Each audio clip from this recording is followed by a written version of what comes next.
तो मित्रों नमस्कार। गुजरात टेक्नोलॉजिकल यूनिवर्सिटी के मंच से आप सभी का स्वागत है। अब तक हमने देखा कि ब्रह्मांड एक है, उसमें अथर्वा सूत्र के कारण हम सब किसी न किसी रूप में, हर जन्म में, हर रूप में जुड़े हुए हैं। ये मानने के लिए हमारे शास्त्रों में कारण है कि हमारा जन्म बिना कारण के नहीं होता। किसी कर्म के अनुसंधान में हम इस जन्म में, इस शरीर में आए हैं और कुछ एक खास लोगों के संपर्क में आते जाते रहते हैं, उनसे लेते रहते हैं, उनको देते रहते हैं और इस तरह हमारा जीवन का व्यवहार आगे चलता है। उसकी बारीक समझ पैदा करने के लिए हमने त्राटक, नादश्रवण जैसी सेक्युलर जो साधनाएं हैं उन पर हमने विचार किया। उसके बाद में अलग अलग ढंग से हमने ज्योतिष का दर्शन किया। गणित के माध्यम से कुंडली बनाई, बिना गणित के बनाई। फिर उसी प्रश्न को हमने स्वर के परिप्रेक्ष्य में जांचा। उसके बाद में लक्षण शास्त्र उसका कितना समर्थन करता है ये भी देखने का तत्काल प्रयास किया।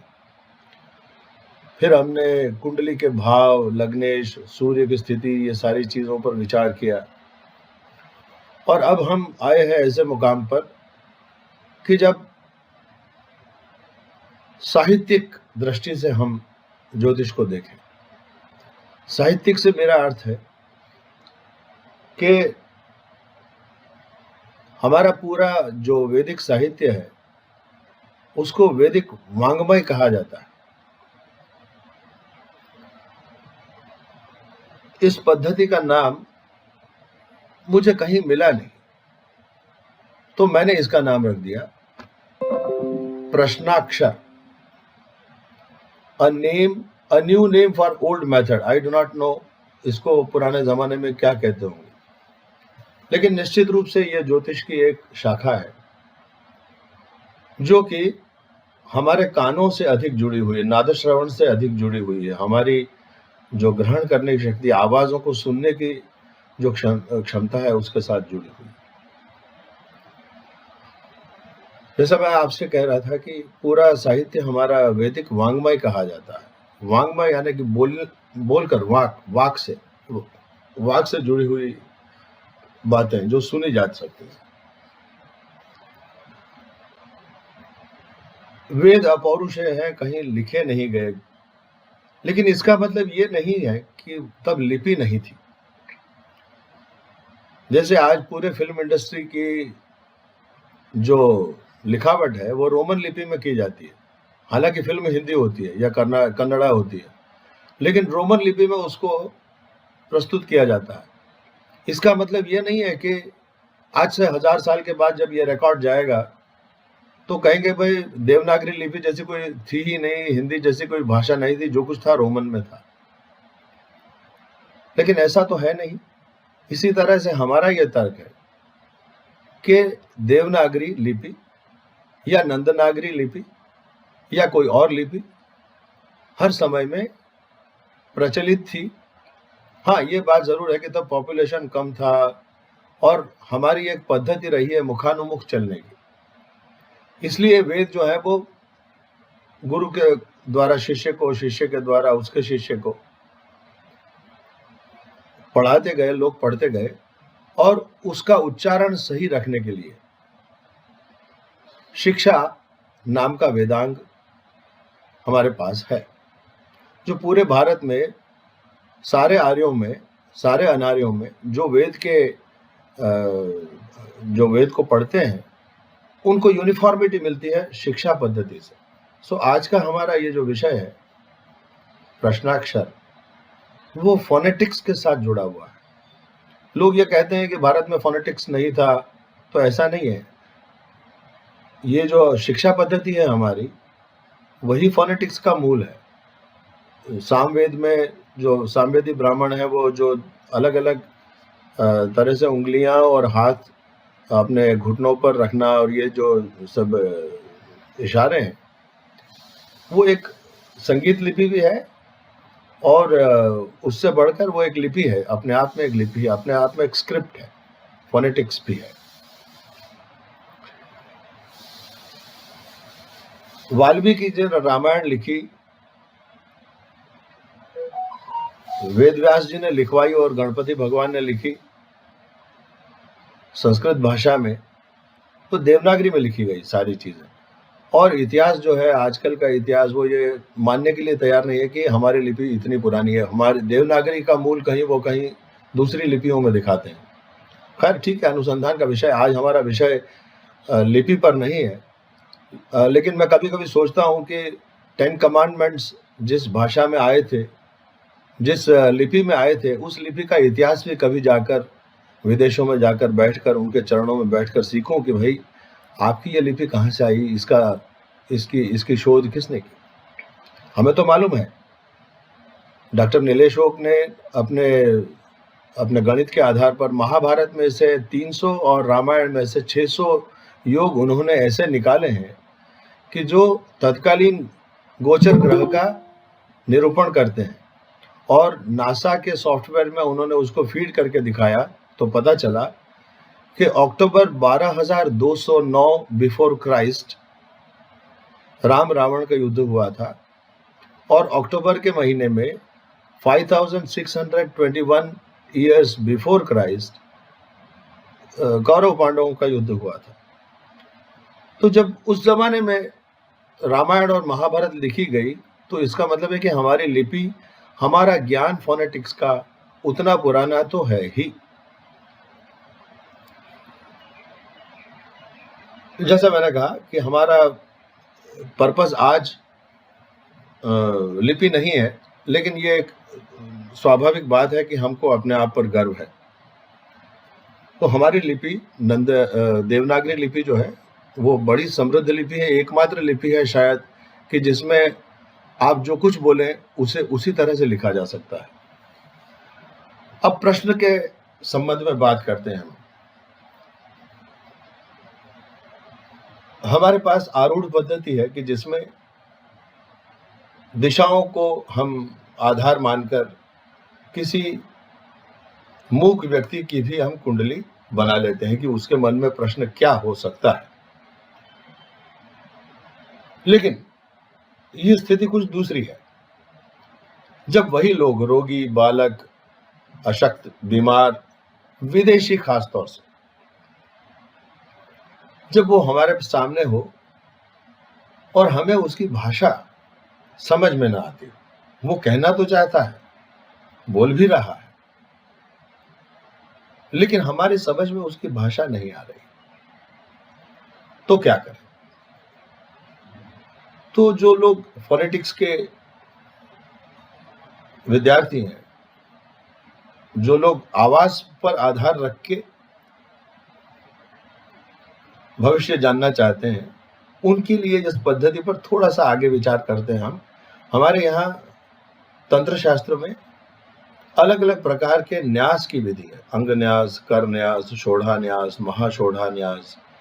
उसमें अलग अलग ध्वनियों को हमारे शरीर के अलग अलग जो अवयव हैं उन पर प्रभावी बताया गया है, और उनको हमारे अपने शरीर में हम आरोपित करते हैं ताकि हम उस देवता की एक परछाई बन जाए। ये प्रयास है।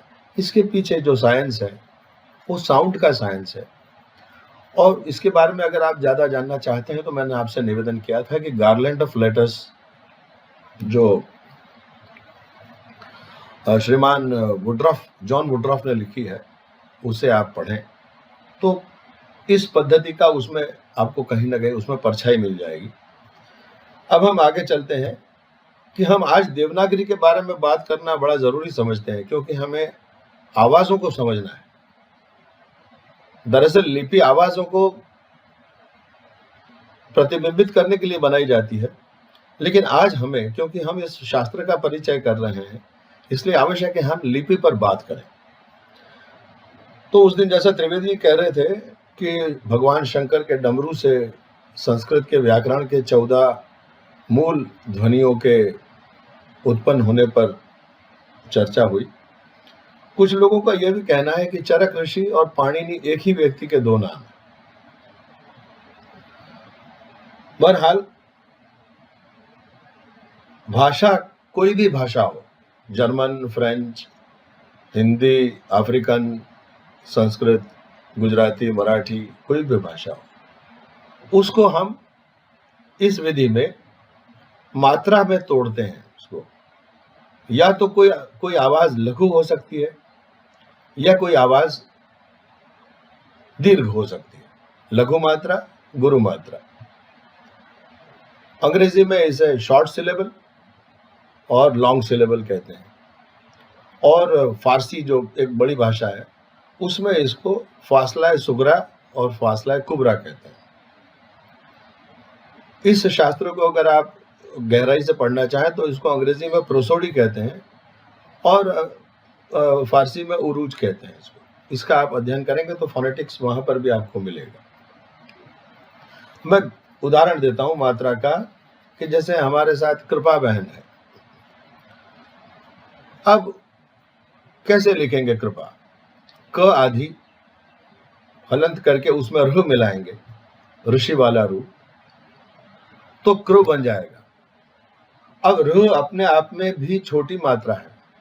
रु दो है संस्कृत में, बड़ी भी है छोटी भी है, तो इसमें चूंकि छोटी रु जुड़ी हुई है तो कृ बन जाएगा प प्लस आ, तो कृपा। इस तरह से पहली मात्रा में दो चीजों का योग होने के बावजूद भी पहली मात्रा लघु रहती है, कृपा। जैसे नारायण नाम लिखा है तो न प्लस आ, र प्लस आ, तो दोनों मात्राएं गुरु मात्राएं हो गई। इस तरह से लघु मात्रा, गुरु मात्रा, ये हमने चौथी पांचवी क्लास में पढ़ा है। अब देखिए, हम धीरे धीरे इस विषय पर आते जा रहे हैं कि आज का विषय, जैसे मैंने कहा, कि बेस्ड ऑन साउंड है। और प्रश्न ज्ञान एक किताब है प्रश्न शास्त्र पर, जिसमें उन्होंने ये आग्रह किया है कि ज्योतिषी को चाहिए कि सूर्यास्त के बाद हर प्रश्न की कुंडली फोनेटिक्स के आधार पर बनाई जाए। ये एक दृष्टिकोण है, मैं आपके सामने रख रहा हूं। इसको आप कैसे देखते हैं, कैसा अनुभव करते हैं, ये आपके ऊपर है। अब जैसा मैंने आपसे कहा कि भाषा शास्त्री किसी भी भाषा को लघु या दीर्घ मात्रा में तोड़ देते हैं। संस्कृत में प्लुत भी एक स्वर होता है, लेकिन उस पर हम बात नहीं करेंगे क्योंकि हम भाषा शास्त्र की बात नहीं कर रहे हैं।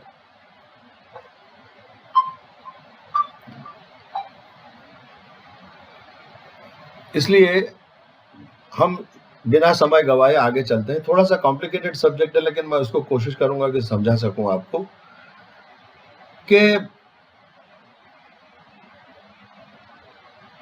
प्रश्नाक्षर में या संस्कृत के व्याकरण में या गुजराती मराठी के व्याकरण में, हिंदी के व्याकरण में, जब हम थोड़ा सा आगे चलते हैं तो गण एक शब्द आता है। गण, गण उसे कहते हैं जो किसी भी वाक्य के, किसी भी प्रश्न के पहले तीन ध्वनि है। पहली तीन ध्वनियों के समूह को गण कहते हैं। ये गण जो है वो 8 है, इस पर मैं बात करूंगा आपसे। और ये एक बात आपसे कह दूं कि जो गण के हिसाब से कविता करते हैं उन्हें ही महाकवि कहा जाता है, क्योंकि वर्णिक छंद और मात्रिक छंद, दो प्रकार के छंद गण से निकलते हैं, जो गण के नियम के आधार पर चलते हैं। जैसे आदि शंकराचार्य, भवभूति, कालिदास, इन लोगों का जो साहित्य है वो वर्णिक छंद से लिखा गया है। वर्णिक छंद यानी कि एक साहित्यकार की अंतिम परीक्षा। मेरे ख्याल से हिंदी में अंतिम ऐसे अच्छे कवि थे जयशंकर प्रसाद अग्रवाल, और अभी अभी जिनका देहांत हुआ है एक इंदु भूषण जी, वो भी एक बहुत उम्दा कवि थे गण की दृष्टि से कविता लिखने में। तो वो महाकवि माने जाएंगे जो बड़े कठिन नियमों के साथ भी कविता कर सकते हैं। अब देखिए, ये मैं आपके सामने पहले परिकल्पना रखता हूं हमारे हमारे स्वर संकल्पना रखता हूँ मैं आपके सामने। हमारे पास कितने स्वर हैं? आप कृपया इस पर थोड़ा-सा ध्यान दीजिए। हो सकता है कि सभी लोग साहित्य में रुचि ना रखते हों, लेकिन ये बात आपको फिर से पता नहीं कब सुनने को मिलेगी। संस्कृत में, पुरानी संस्कृत में हमारे पास 17 स्वर हैं। अच्छा, स्वर आप सब जानते हैं। स्वर उसे कहते हैं जो संकल्प के साथ किसी बात को कहने के लिए हमारे फेफड़ों में भरी हुई सांस का ऐसा प्रयोग कि जो हमारी किसी और वोकल कॉर्ड को न छूकर भी निकल जाए। जैसे आप अ बोलते हैं, आ बोलते हैं, र बोलते हैं, र बोलते हैं, तो उसमें आपके जो वोकल कॉर्ड्स हैं यहाँ से लेके लिप्स तक, उसका उपयोग नहीं हो रहा है। कहीं से आवाज़ निकल के आ रही है। मुझे भी ठीक से मालूम नहीं कहाँ से आ रही है, लेकिन मैं आपको एक परिकल्पना आपके सामने रखता हूँ, आप उसका अध्ययन करें। 17 आवाज़ें हमारे पास है। अ, आ, ई, उ, र, ल, ए, ऐ, ओ, औ, अह, औम। ये 17 हमारे पास स्वर हैं संस्कृत में। ओम को भी स्वर माना गया है। ओम को नाम भी माना गया है। पतंजलि कहते हैं कि तस्य वाचकः प्रणवः। ईश्वर का नाम है और इसके बारे में ये ओम जो है अ, उ, म 3 एक-एक मात्राओं का बना हुआ ये समूह है। इसके बारे में हम आगे बात करेंगे। ये श्रेष्ठ माना जाता है। साहित्य की दृष्टि से, गण की दृष्टि से ये श्रेष्ठ गण माना जाता है, जिसमें तीनों मात्राएं लघु हों। अब आप देखिए कि हिंदी में रू हटा दिया गया है, रू हटा दिए गए हैं, बड़ी रू हटा दी गई है, ओम हटा दिया गया है और रह जाते हैं 12। तो हम कहते हैं 12 खड़ी। अब हम हिंदी साहित्य की तरफ देखते हैं, मध्यकालीन साहित्य में देखते हैं, तो ये र और ओम हटा दिए गए हैं, यानी कि 17 में से कट के कितने हो गए? 13 स्वर हमारे पास हो गए। लेकिन हम देखते हैं कि अंग्रेजों के आने के बाद या मुगलों के आने के बाद हमारी भाषा में 4 स्वर और जुड़ गए हैं। वो है छोटी ए और फैली हुई ए, छोटा ओ और फैला हुआ ओ। अब इसको आप अगर नाम देना चाहें तो बहुत सारे नाम दे पाएंगे, मुझे तो नाम याद नहीं है, लेकिन मैं इसकी तरफ आपको आकर्षित कर रहा हूं क्योंकि आपको प्रश्न सुनना है। आपको ये तय करना है कि कौन सी मात्रा लघु है, कौन सी मात्रा दीर्घ है। अब देखिए, ये जो मैंने आपके सामने रखा, ये जो ए छोटा ए, ये र ए ऐ, ए से पहले छोटी ए मैंने रखी है, जिसको मैंने हलंत कर दिया है। ये कहां पर आता है भाई? ये आता है, जैसे हम कहते हैं पेन। ये पेन जो शब्द बोलेंगे, उसमें अगर आप जब हिंदी में लिखने जाएंगे तो पेन लिखेंगे, पेन, तो पे दीर्घ हो जाएगी, पे 2 मात्रा हो जाएगी। लेकिन हम बोलते फोनेटिक्स की दृष्टि से अंग्रेजी में यह पेन है, तो एक और एक मात्रा, पेन, पेन। अब हम चलते हैं दूसरे स्वर पर, ए। ये भी भारतीय स्वर नहीं है। जैसे आप कहते हैं कि गिव मी सम कैश, तो ये जो कै है वो न तो के है न तो कई है। इस दृष्टि से ये 2 स्वर हमारी जो हिंदी की या जो हमारी स्वर संकल्पना है संस्कृत की, उसमें जुड़ गए हैं और इनका स्वागत होना चाहिए। हिंदी निदेशालय ने सन 1963 में शायद इसको समाहित कर लिया है हमारे ककहरे में, लेकिन बहुत प्रचलित नहीं है, बहुत स्पष्ट नहीं, लेकिन ज्योतिषी को इस बात से अवगत होना चाहिए, इसलिए मैं आपके सामने इसको रखता हूं। अब छोटी ओ, ये जो है, ये देखिए छोटी ओ, ओ भी नहीं है, ओ भी नहीं है, ये छोटी ओ है। ये कहां आती है? Open the gate, I am working in this organization. अब इसमें आप ऑर्गेनाइजेशन बोलते हैं, लेकिन ओ छोटी है। ओपन द डोर, उसमें भी अपन द डोर का ही भार है, तो छोटी ओ यहां पर आती है। और बड़ी जो फैली हुई ओ है वो डॉक्टर वाली ओ है, ये डॉक्टर। आप डॉक्टर भी नहीं कह सकते, डॉक्टर भी नहीं कह सकते, आपको कहना होगा डॉक्टर। तो ये ओ जो है वो बाहर से आई हुई है, जिसका भारत में हम स्वागत करते हैं। हालांकि यह संस्कृत में प्रतिलक्षित नहीं होती, क्योंकि थोड़ी सी विकृति है, ऐसा विद्वानों का कहना है। लेकिन अब जो भी है, लेकिन एक स्वतंत्र आवाज तो है। तो भारतीयों ने हमेशा अच्छी चीजों का स्वागत किया है, नई चीजों का स्वागत किया है। हम इसको भी, ए को हम छोटी मात्रा मानेंगे, ए को हम डबल मानेंगे, ओ को हम लघु मात्रा मानेंगे और अ को हम दीर्घ मात्रा मानेंगे। अब हम आते हैं हमारे ककहरे पर आवाजों में। अब देखिए, ये हमारे, मैंने जो ये आपके लेफ्ट हैंड पर जो देवनागरी दिख रही है, उसमें 33 अक्षर है, 33 व्यंजन है। व्यंजन यानी कि एक तरह से मैं उसको मानता हूँ एटम्स हैं, और स्वर जो है वो चेतन तत्व है। ये जब स्वर उसमें मिल जाएंगे तो इनको गति मिल जाएगी, इन शब्दों को, इन आवाजों को शरीर मिल जाएगा। लेकिन जब तक ये वैसे ही पड़े हैं, जब तक इनके पीछे स्वर नहीं है, जब तक इनके पीछे आत्मा नहीं है, तब तक ये आवाजें बन नहीं पाएगी। अब आप देखिए इसको, क वर्ग, च वर्ग, ट वर्ग, त वर्ग, प वर्ग, य वर्ग और श। ये जो इसके बाद में हमारे पास एक नई आवाज संस्कृत में आती है, वो है अड़। मैं आपको जो श्लोक मैंने सुनाया था आपको स्वर शास्त्र पर, उसमें ये दिवा दड़ आदय ह, उसमें अड़ आता है। ये तमिल भाषा का स्वर है, ये आवाज है उसकी वहाँ की।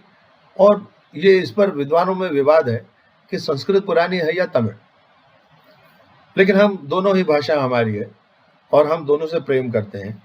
और ये अड़ जो है उसका भी हम हिंदी में स्वागत करते हैं। अब जब मुगल और फारसी जब लोग आए, तो हमारे साथ ये स्वर भी अब जुड़ गए। हिंदी निर्देशालय ने इसको समाहित कर लिया है। क के बाद क के नीचे बिंदी, ख के नीचे बिंदी, ग के नीचे बिंदी, ज के नीचे एक बिंदी, ज के नीचे दो बिंदी, ड के नीचे बिंदी, ढ के नीचे बिंदी। अब देखिए, ढ के ऊपर मैं बात कर दूं कि एक सज्जन ने आरूढ़ पर किताब लिखी है, उस आरूढ़ में ढ के नीचे बिंदी लिखते हैं वो, जबकि आरूढ़ शब्द संस्कृत का है और संस्कृत में ढ के नीचे बिंदी है ही नहीं। तो ज्योतिषियों को आवाजों के बारे में, लिपि के बारे में, संधि के बारे में, समास के बारे में बहुत जागृत होना पड़ेगा, क्योंकि ज्योतिषी से लोग बड़ी अपेक्षा करते हैं। डॉक्टरों से उतनी अपेक्षा नहीं करते, वकीलों से नहीं करते, लेकिन ज्योतिषियों के पास वो हर तरह का परफेक्शन चाहते हैं। एक अच्छी बात है, उस योग्य होने के लिए हम मेहनत करेंगे। अब देखिए, इनमें मैं आपको फर्क बता दूं चलते चलते कि ये जो क है, उस पर मैंने लिखा है, जैसे कि गुजराती में या हिंदी में अगर बोलेंगे तो कमर, कमर क्या मतलब होता है, शरीर का एक मध्य अंग। लेकिन क के नीचे बिंदी कर देंगे तो चांद हो जाएगा उसका अर्थ। ख, ख इसी तरह से ख के नीचे बिंदी कर देंगे, जैसे खत्म होना, और खुलने में वो बिंदी नहीं है लेकिन खत्म होने में है। तो आप प्रश्न के समय इसको ध्यान में रखें। आप इसको, ग के नीचे बिंदी हो जाएगी तो गम हो जाएगा, गम का मतलब दुख हो जाएगा। और अगर बिंदी नहीं है तो गम, गम यानी कि गोंद का भी एक हम इसमें भाव निकाल सकते हैं। ज, राज करना और राज, जब राज बोलेंगे तो ज के नीचे बिंदी लगाएंगे। ये एक स्वर है, आवाज है, व्यंजन, ज के नीचे दो बिंदी। इसको आप प्रयोग कर सकते हैं, हालांकि इसको अभी निदेशालय ने चिन्ह नहीं दिया है। इसको जब vision, I have a vision of this thing, तो वो जो ज है वो ZHA, और ये बेसिकली मुझे लगता है कहीं फारसी का शब्द है। इसमें एक अच्छा शब्द आता है, बार बार फारसी साहित्य में आता है, मिशगा, यानी कि महिलाओं की जो भौं होती है उसमें कई भाव भरे होते हैं। उस पे से नृत्य शास्त्र में भ्रंकुश भी बोला जाता है, जो लोग भावों को भौं से अभिव्यक्त करते हैं। तो ये मिशगा वाला ज है। उसके बाद में ड और ढ, तो डमडम और पढ़ना, उसमें ड में अंतर है। ढमढम, ढोल, ये हमेशा ढ आएगा, ये वाला ढ आएगा। लेकिन पढ़ना, गढ़ना, बढ़ना, मढ़ना, इसमें ये ढ आएगा। और ये फ, जिसपे गुजराती लोग बहुत भूल करते हैं, ये है फ। हमारे यहाँ ये है कि प प्लस ह यानी कि फ, ब प्लस ह यानी कि भ। लेकिन ये जो फ है वो फारसी वाला फ है, वहां पर प भी है और फ भी है और फ भी, ये फिजिक्स वाला फ है। इसका उदाहरण दूं तो जैसे हमारे बगीचे में बड़े फूल हैं, इसका मतलब है कि आपके बगीचे में बहुत सारे मूर्ख लोग बैठे हुए हैं। लेकिन अगर आप कहते हैं कि मेरे बगीचे में बड़े फूल हैं, तो होता है कि जो पौधे पर उगे हुए फूल हैं। तो इस तरह से आप इन आवाज़ों को ध्यान में रखिए। ये सबको अगर मिला लेते हैं हम, तो हमारे पास 42 व्यंजन हो जाते हैं। मैंने इसलिए आपको ये तकलीफ दी। हमारे पास 42 व्यंजन हो जाते हैं और हमारे पास कितने स्वर हुए? 17 स्वर हमारे पास है, मिला लें अगर हम, तो 17 स्वर मैक्सिमम हमारे पास है और 42 आवाज़ें हमारे पास है, तो टोटल होता है 59। मैं आपको यही कहने के लिए तरस रहा था कि भारत में हम 59 आवाज़ों को व्यक्त कर सकते हैं, जबकि दूसरी भाषाओं में ये करने के लिए बहुत पापड़ बेलने पड़ते हैं। कि जैसे अंग्रेजी के पास केवल 26 ध्वनियाँ हैं, उसी में से वो काम चलाते हैं। फारसी अल्फ़ाबेट इज़ 39 to 41 लेटर्स, उनके पास उतने साउंड देने की सुविधा है। हमारे पास 42 प्लस 17 59 स्वर हमारे पास, 59 आवाज़ें हमारे पास है। अब हम इसमें से गण बनाते हैं साहब। आप ये देखिए, अब इस पर आता हूँ मैं। ये आप देखिए, मैं आपको यहाँ पे स्क्रीन के पास भी रख देता हूँ ताकि आपको समझने में आसानी हो। हमारे पास गण है 8। यमाता राज भान सलगा, यहाँ पर लिखा हुआ यमाता राज भान सलगा। इसमें से यहाँ कट ऑफ हो जाता है, यमाता राज भान स पे रुक जाएगा। अब देखिए यह गण किसको बोलते हैं? जिसमें य माता यानी कि सिंगल मात्रा, डबल मात्रा, डबल मात्रा, 1 2 2, जो आवाज 1 2 2 की बनी हुई है उसको य गण बोलते हैं। उसके बाद में म गण आता है, तो 2 2 2, यानी कि मैं आपको ये उदाहरण का समझाऊंगा आपको, आप चिंता ना करें, लेकिन थियरी बताना भी मेरा काम है, इसलिए मैं आपको बता रहा हूँ। यमाता राज भान से मातारा, यानी कि मातारा यानी वो मराठी में बूढ़ा आदमी नहीं, मातारा का मतलब होता है म गण, जो कि 2 2 2 का बनता है। उसके बाद में त गण, तो ता राज, ता से डबल मात्रा, 2 डबल मात्रा, 1 सिंगल मात्रा, इस तरह से 2 2 1। ये जब बनेगा तो इस तरह से 8 गण बनेंगे। अब सगण को बनाने के लिए हमें और 2 आवाजें चाहिए, इसलिए हमने ल और गा लिखा है। अन्यथा ये एक व्यवस्था का भाग है, ये व्याकरण का भाग नहीं है। हमारे पास गण 8 बन गए, यमाता राज भानस। अब देखिए मैं न पर बात कर रहा था, न में 3 सिंगल ध्वनियां हैं। अब मैं इसके ऊपर आगे बात करता हूं। ये देखिए आपके लेफ्ट हैंड पर गण का हमने नाम दिया है यमाता राज भानस। इसका मैंने ध्वनि में ट्रांसलेशन किया है गणित में, 1 2 2 2 2 2 2 2 1 2 1 2 1 2 1 2 1 1 1 1 1 1 1 2। अब आप ज्योतिष की दृष्टि से इसको देखिए। ऋषि मुनि कहते हैं कि यह गण जो है वो पानी के द्वारा, पानी का इस पर नियंत्रण है। जो जल तत्व है इस दुनिया में, उसका यह गण पर प्रभाव है। अगर कोई प्रश्न यह गण से शुरू होता है तो जल तत्व से शुरू हुआ यह माना जाएगा। प्रियदर्शी जी, आप कुछ कहना चाहती हैं? You have raised hand. आपकी आवाज नहीं आ रही। हेलो, हाँ जी बोलो।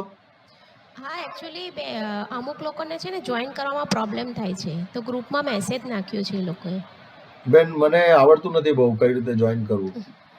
એટલે આ લોકો એવું કહે છે કે તમે એટલે ગ્રુપમાં જોઈન કરો ને, તમે એમને પરમિશન આપો તો એ લોકો જોઈન થઈ શકશે. બધાને પરમિશન આપેલી જ છે, બધાને પરમિશન આપેલી જ છે, કોઈને ના પાડવાનો પ્રશ્ન જ નથી. હવે ખ્યાલ નહીં, કારણ કે રાઘવભાઈનો હમણાં જ ફોન આવ્યો, એમને મને કીધું કે જોઈન નથી થવાતું, એટલે મેં તમને ડિસ્ટર્બ કર્યા. ઓકે, આટલું જ આવડે છે, વધારે આવડતું, પણ લેક્ચર એમને મોકલાવી દઈશું, બીજું શું કરીએ. Okay sir, sorry. ધન્યવાદ બેન. I know it must have been urgent, otherwise you would not have sent the message. તો આવી રીતે છે. जब यगण से प्रश्न शुरू होगा तो वाटर इज रूलिंग दैट। इस तरह से म गण पर पृथ्वी का अधिकार है, त गण पर आकाश, र पर अग्नि। अग्नि के बारे में जो लोग रामायण के अभ्यासी हैं वो जानते हैं कि राम शब्द जो है वो अग्नि तत्व माना जाता है, क्योंकि ये राम बड़ी मात्रा, छोटी मात्रा, और ये र गण जो है, र अपने आप में भी अग्नि तत्व माना जाता है। यर लवश। ज गण जो है वो पिता समान माना जाता है, भ गण माता समान माना जाता है, न गण बेस्ट माना जाता है। क्यों, ये मेरे पास जवाब नहीं, लेकिन इसका फल हमने देखा है, ये अच्छा ही फल मिलता है, हर तरह से फेवरेबल इसका परिणाम मिलता है। और स गण वायु का क्षेत्र है। It is suppose to be not good. अब आगे चले हम। ये बड़ा महत्वपूर्ण है ज्योतिष की दृष्टि से। डॉक्टर गांधी और नारायण जी को इसमें आनंद आएगा। ये जो हमारा पूरा जो ककहरा है, जो अल्फाबेट है, उसको हमने देखा कि ऋषि मुनियों ने इस तरह से इसको आवंटित कर दिया है कि जो क वर्ग है उस पर मार्स का रूलिंग है, मंगल इस पर अधिकार रखता है। उसके बाद में च वर्ग जो है उस पर अधिकार है बुध का, ट वर्ग पर गुरु का, त वर्ग पर शुक्र का, प वर्ग पर शनि का, य वर्ग पर राहु का, और स श ह ये जो ध्वनियां है वो आती है सूर्य के क्षेत्र में। और सारे स्वर जितने भी 17 गिनो, 21 गिनो, जितने गिनो आप, वो सारे के सारे स्वर चंद्रमा को दे दिए गए। अब इस पे विसंगति एक यहाँ पर आती है। भारतीय शास्त्रों की ये खूबी है कि विसंगतियों के बावजूद इसमें बड़ी एकता है, एक रूपता है। कि देखिए इसमें स्वर दिया गया है, जैसे कर्क राशि जो है, मून विल रूल ऑल स्वर, जबकि ज्योतिष के हिसाब से मून विल रूल कर्क राशि। तो इस तरह की विसंगति है। दूसरी भी विसंगति मैं आपको बताता हूँ कि ज्योतिष शास्त्र में हम कहते हैं कि भाई मंगल जो है वो मेष और वृश्चिक का अधिपति है, लेकिन यहाँ पर उसको दिया गया है क, और वृश्चिक को दिया गया है घ। ग और घ ये ध्वनियां जब आएंगी तो उसका अधिपति मंगल माना जाएगा। इसी तरह से जब च आएगा तो मिथुन राशि मानी जाएगी, और जब ज वर्ग आएगा तो उसको कन्या राशि में डाल दिया जाएगा। आप देखते हैं ये जो मंगल, बुध, गुरु, शुक्र और शनि को दो जो राशियां दी गई है वो मैंने ब्लू और लाल में दिखाई। तो आप इसको इस तरह से क्योंकि लंबा हो जाएगा विषय, नहीं तो मैं इस पे भी बात करता आपसे, लेकिन ये जो ब्लू मैंने दिखाया है वो उस ग्रह की दूसरी राशि के आधिपत्य में आता है। अब इस पर हम आगे चलते हैं। अब आप कहीं लिख लीजिए कि प्रश्नाक्षर में जैसे नमन, ओम, बहुत, ये सारी चीजें न वर्ग में आएंगी। नमन, जहां से भी कोई प्रश्न अगर न गण में शुरू होता है तो आप आंख मीच के उसको समर्थन कर दीजिए, बेस्ट माना जाएगा। उसके बाद में सेकंड कैटेगरी में आता है यमा, ज, भा। यजभान, एक्चुअली आप यजमान के बीच में मार डाल दीजिए तो ये 5 वर्ग जो हैं वो शुभ माने जाते हैं। न तो हमने ऑलरेडी बेस्ट गिन लिया है, बाकी के 4 जो हैं भ, ज, म और ये भी शुभ माने जाते हैं। उसके बाद में जब भी, हाँ, ये एक आपने ब्लू में अंडरलाइन किया है, इसको ब्लू में हाईलाइट किया है, जब भी कोई प्रश्न ग, घ, ज, झ, ब, भ, ड, अड और द और ध से अगर शुरू हो तो उसका भी आप जवाब शुभ दे सकते हैं। उसमें प्रोग्रेस होगा, अच्छी चीजों में प्रोग्रेस होने का ये इम्कान है। और जो त वर्ग, स वर्ग में और र वर्ग में जो प्रश्न शुरू होते हैं उनका फल अच्छा नहीं माना गया। अब मैं आपको इस टेक्निक की तरफ ले चलता हूँ। हेलो,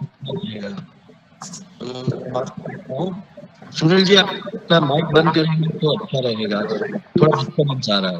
हाँ श्योर सर, मैं 1 मिनट को मैं चाह रहा था कि कुछ वक्फा मिले तो एक चीज पूछना चाह रहा था। हाँ जी, पूछ लीजिए। सर ये ज रिपीट हुआ ना, ऊपर शुभ और नीचे वाले 2, इससे ज रिपीट हुआ ना सर? इसमें किसमें? व ज म य, फिर ग घ ज छ द भ, ये ज रिपीट हो रहा है ना? कौन सी स्लाइड में? मैं आपको स्लाइड दिखाता हूँ। इसमें इसी स्लाइड में इसमें एक बेस्ट हुआ ना। एक मिनट, इसमें कह रहे हैं आप? इसमें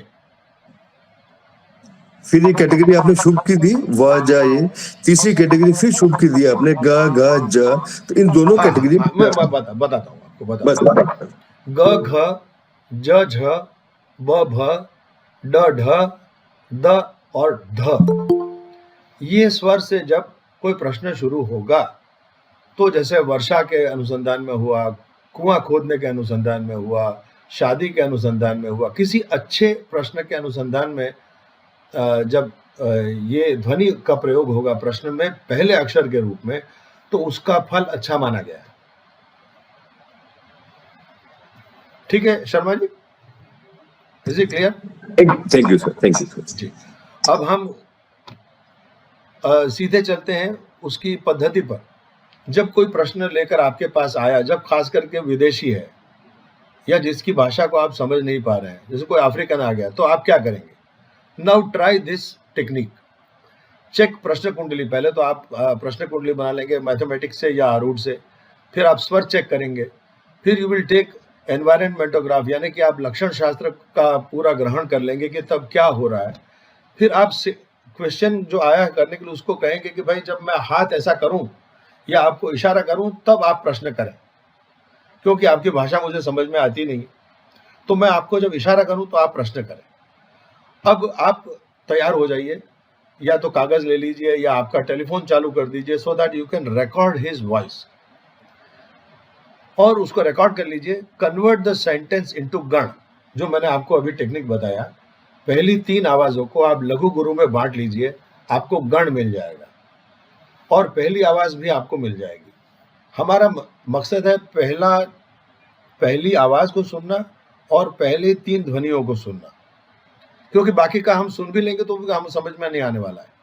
अब आप इसका गण ढूंढ लीजिए और प्लैनेट कौन सा रूल करता है ये ढूंढ लीजिए। मैं आपको यहाँ आके हवा में छोड़ नहीं दूंगा। I know this is a new subject for many and rather typical, complicated to understand, इसलिए मैंने एग्जाम्पल बनाया यहाँ पे, चारों भाषा में बनाया है।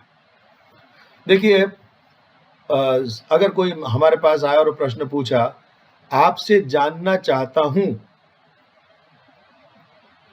तो पहली 3 ध्वनियां कौन सी हुई? आप से। तो आपसे का क्या ट्रांसलेशन हुआ? आप देखिए, गण में हमने लिखा हुआ है 212, 212 आप से। तो कौन सा गण हुआ? ये रगण हुआ। रगण का अधिपति कौन है गण में? अग्नि तत्व है। और सबसे पहला अक्षर क्या हुआ? आप। तो आ किसके क्षेत्र में जाता है? स्वर, सारे स्वर चंद्रमा को जाते हैं, तो मून हो गया उसका अधिपति। अब जहां तक पहले अक्षर का सवाल है, चंद्रमा रूल कर रहा है, और जहां तक गण का सवाल है तो अग्नि रूल कर रहा है। अग्नि क्या दिखाता है?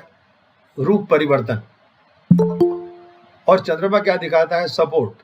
आप एक अंदाजा लगाइए, आपके पास ऑलरेडी स्वर से जवाब है, ऑलरेडी गणित का जवाब भी है, ऑलरेडी लक्षण शास्त्र का जवाब भी है, अब आपके पास प्रश्नाक्षर का जवाब भी आता है। अगर आपने वहां 2 और 2 4 बनाया है, तो इससे भी क्या 2 और 2 4 होता है क्या? ये आपको एक और साधन आपको मिल रहा है प्रश्नाक्षर के रूप में।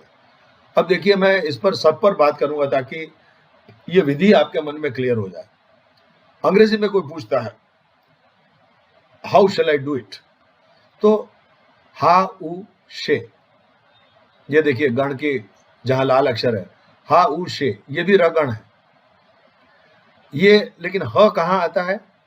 तो ह आता है सूर्य के अधिकार क्षेत्र में, पहला अक्षर, तो सूर्य हो गया। सूर्य और अग्नि ये दोनों ही इस सेंटेंस पर रूल कर रहे हैं, तो उसका परिणाम कैसा होना चाहिए ये आप अर्थघटन के माध्यम से कीजिए। तीसरा वाक्य, for a long time I have been travelling and I came to you, something like that. तो for a long, for a, ये भी कौन सा गण हो गया? रगण हो गया। इसका अधिपति है अग्नि। फो का सबसे पहला कौन सा? प फ ब भ म, शनि रूल करता है इसको, इसलिए यहां पर शनि आ गया। अब शनि और अग्नि ये साथ में है। आप देख रहे हैं प्रश्नाक्षर आपको दो रूलिंग चीजें दिखाता है, उसको आपको टैली करनी है आपके गणित की कुंडली से या आरूढ़ की कुंडली से, स्वर से और लक्षण से। अब sir I can not join the class, जैसे अभी कोई मैसेज भेज रहा है, sir I can not, sir आ, सर आ सगण होता है। और सूर्य स फिर सूर्य के अधिकार क्षेत्र में जाता है। तो सूर्य और वायु ये दोनों का देखिए, वाक्य जो बोल रहा है उसके हिसाब से रूलिंग प्लैनेट्स बदल रहे हैं। आप देखिए कितना हमारे ऋषि मुनियों ने कितना गहरा गोता लगाया है। अब मला फार दिवसांनी असा वाटतोय, ऐसा नारायण जी के लिए ये वाक्य मैंने गढ़ा है यहाँ पे। मला फा, म सिंगल मात्रा, ला डबल मात्रा और फा फिर से गुरु मात्रा, तो ये य गण हो गया। और म किसके क्षेत्र में जाता है? शनि के क्षेत्र में, प फ ब भ म। तो शनि इसका रूलिंग अक्षर है और ये जो यगण है वो जल तत्व का कार्य क्षेत्र है। तो इन दोनों को मिला के आप जो प्रश्न चल रहा है उसके अनुसंधान में आप उसका उत्तर दीजिए। अब हिंदी पर आते हैं हम। मैं कई दिनों से सोच रहा हूं, जैसे मैंने ये वाक्य ऐसे बनाए जो सामान्य रूप से हम सुनते हैं प्रश्नकर्ता से। कई दिनों से ऐसा हो रहा है। क ई दी, क लघु मात्रा, क फिर उसके बाद में ई दीर्घ मात्रा और दी ह्रस्व मात्रा, ये जगण हो गया। और क किसके कार्य क्षेत्र में आता है? मंगल। तो मंगल और सूर्य ये उस प्रश्न पर प्रभाव डालेंगे।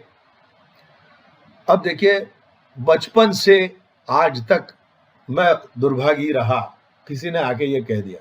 शुरुआत यहां से करता है, प्रश्न बाद में करता है। तो बचप, देखिए आप, बेस्ट उसका ये आता है, न गण बेस्ट माना जाता है। बचपन, तो बचप, और ब जो है वो शनि के कार्य क्षेत्र में जाता है, which is not good, but still you can say that he will do the best from the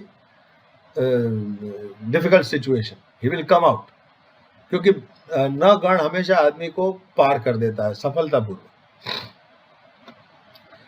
जाने क्या बात है कि ऐसा ऐसा हो रहा है, जाने क्या, माँ गण, माँ मगण बोलते हैं इसको, माँ। तो उसका पहला अक्षर है बुध के कार्य क्षेत्र में ज, छ छ ज ज य, तो बुध का कार्य क्षेत्र आता है। फिर दूसरा है छेल्ला 1 वर्ष, गुजराती कृपाबेन और वर्षाबेन, ये आपके लिए है ये, कि छेल्ला 1 વર્ષથી આવું આવું થાય છે। तो छे ला ए, छे गुरु मात्रा, ला गुरु मात्रा, एक, तो उसमें ए जो है वो भी गुरु मात्रा, ये म गण हो गया। और छ जो है वो छ छ ज ज य में बुध के कार्य क्षेत्र में जाता है। तो बुध और पृथ्वी तत्व ये आपके प्रश्न के उत्तर के पीछे रहेंगे। नानपणथी आज सुधी, किसी ने कहा गुजराती में, ना न प, दीर्घ मात्रा, लघु मात्रा, लघु मात्रा, भ गण, और ना ये कार्य जाता है शुक्र के कार्य क्षेत्र में। तो शुक्र और माता, माता भी एक तत्व माना गया है प्रश्नाक्षर के अंदर, माता और पिता दोनों को तत्व माना गया है। तो माता सपोर्ट कर रही है आपको, शुक्र is suppose to be good, may be very good if the question is related to marriage. એવું થાય છે કે suppose somebody starts like that, ए वो था, तीनों दीर्घ मात्रा, तो म गण हो गया। और ए जो है वो सारे स्वर चंद्रमा को दिए गए, इसलिए चंद्रमा और पृथ्वी, ये आपका प्रश्न डिसाइड करेंगे। और अंतिम हिंदी, ऐसा होता है कि ऐसा हो, ये तीनों दीर्घ मात्राएं हैं और ए सारे के सारे स्वर चंद्रमा को दिए गए हैं, इसलिए चंद्रमा और पृथ्वी तत्व आपके प्रश्न को संभालेंगे। तो इस तरह से गण देखे जाएंगे। आप इसके ऊपर क्वेश्चन बना के रखिए। मैं प्रयास करूंगा कि ये सेशन के बाद में इस पर डिटेल में चर्चा करूं। अब देखिए, ये मैं कुछ आवाजें आपको दे रहा हूं। इसको आप, ये स्लाइड शो में आने वाली है, अभी आपके पास आधे पौने घंटे में पहुंच जाएगा। कि महाराज, लोग आके बोलते हैं, कुछ लोग मुझे पंडित बोलते हैं, कुछ लोग महाराज बोलते हैं, कुछ लोग भाई बोलते हैं, कुछ लोग क्या क्या बोलते रहते हैं लोग। जैसे ही कोई बोला महाराज, तो मेरे मन में आ गया ये य गण बोला है। देखिए, अब य गण में कौन कौन से शब्द आते हैं।